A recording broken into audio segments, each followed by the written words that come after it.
नमस्कार, इन खबर में आपका स्वागत है। मैं विद्याशंकर तिवारी हूँ। अगस्त 2017 आपको याद है ना, जब गोरखपुर का बीआरडी कॉलेज अचानक सुर्खियों में आ गया था और आरोप ये लगे थे कि बीआरडी कॉलेज में ऑक्सीजन की कमी से एक के बाद एक कई बच्चे मारे गए। उन मासूमों की लाश पे राजनीति करने की कोशिश हुई थी। सत्ता पक्ष और विपक्ष में उसको लेकर के खूब गुत्थम गुत्था हुई थी। पलटवार हुए थे, बहुत सारे बच्चे मरे थे। उस दौरान एक डॉक्टर का नाम उभरा था जिनका नाम है डॉक्टर कफील खान, और इन पे आरोप लगे थे कि ऑक्सीजन की सप्लाई न हो पाने, प्राइवेट प्रैक्टिस करने या स्थिति को न संभालने की वजह से, मतलब इन्हीं की लापरवाही और कारगुजारियों की वजह से वो घटना हुई। और तब डॉक्टर कफील खान एकदम चर्चे के केंद्र में आ गए थे। मीडिया में भी काफ़ी वो हाईलाइट हुए और एक तरह से मीडिया ट्रायल उन पे हुआ।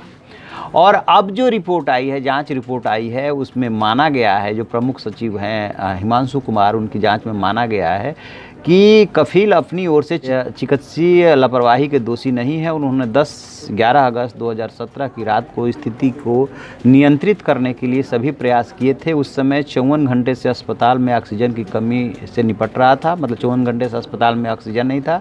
रिपोर्ट में कहा गया है कि कफील अगस्त 2016 तक निजी प्रैक्टिस में शामिल थे, लेकिन उसके बाद नहीं। एक बात इन पे और सीरियस आरोप लगा था कि ये निजी प्रैक्टिस करते हैं, इसलिए अस्पताल के अपने जिम्मेदारियों पर ध्यान नहीं देते हैं। जाँच रिपोर्ट के अनुसार कफील बीआरडी में एन्सेफेलाइटिस वार्ड के प्रभारी नोडल चिकित्सा अधिकारी नहीं थे और विभाग द्वारा प्रदान किए गए दस्तावेज अपर्याप्त थे।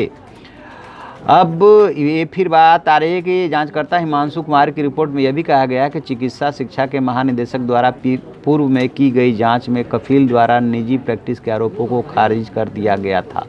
25 अप्रैल 2018 को इलाहाबाद उच्च न्यायालय के कफील की जमानत आदेश का हवाला देते हुए रिपोर्ट पुष्टि करती है कि रिकॉर्ड पर कोई सामग्री नहीं है जो आवेदक के खिलाफ व्यक्तिगत रूप से चिकित्सीय लापरवाही स्थापित कर सके। कफील ने सरकार पर लगभग 5 महीने तक उसे अंधेरे में रखने का आरोप लगाए, क्योंकि उसे उनके खिलाफ लगाए गए आरोपों से मुक्त होने के बारे में सूचित नहीं किया गया।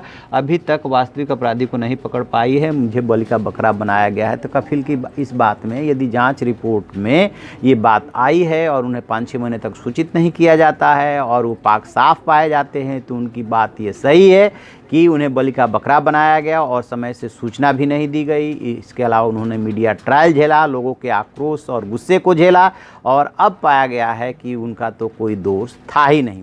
तो इस डॉक्टर के साथ न्याय कौन करेगा? इसी सवाल के साथ हम छोड़े जाते हैं आपको कि इस डॉक्टर के साथ न्याय कौन करेगा।